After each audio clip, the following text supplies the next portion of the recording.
This lecture is more about clinical research and public health research.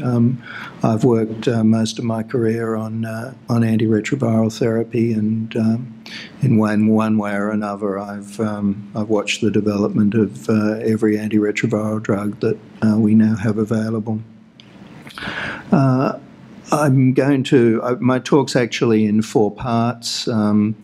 The first part is how I originally came into the field, which was the description of primary HIV infection, and I'm going to talk a little bit about how this is important in terms of a window into pathogenesis and treatment.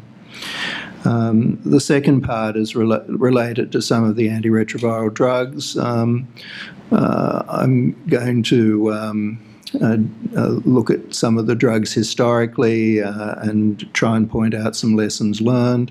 And I'm going to talk a little bit about efavirenz, and particularly its importance in the rollout, and whether whether dose optimization of efavirenz should be taken up.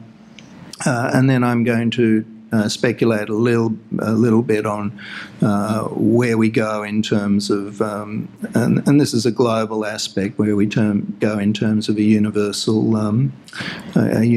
regimen as the WHO recommended in the last guidelines. Whether there will be improvements on that. The third area I'm going to touch on is really strategy trials, and the main thing I'm going to talk about is early treatment. This is a hotly debated subject, and I don't really want to come down on one side or the other. I understand the arguments on both sides. But I think they're important issues to highlight in terms of the personal benefit of antiretroviral treatment when people don't have serious immune deficiency, versus the public health benefit of prevention of transmission and the tension in that debate. And lastly, I'm going to finish off with something I'm very passionate about, which is the rollout. The global rollout of ART. We have 13.8 million or something, 13.6 million people as of June 14 on treatment.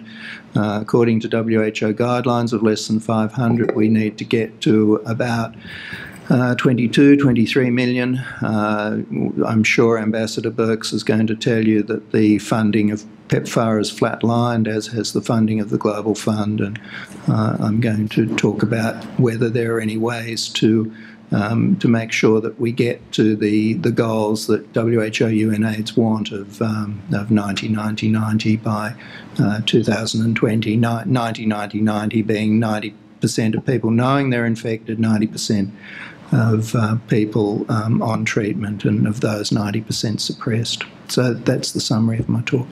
Thank you, David.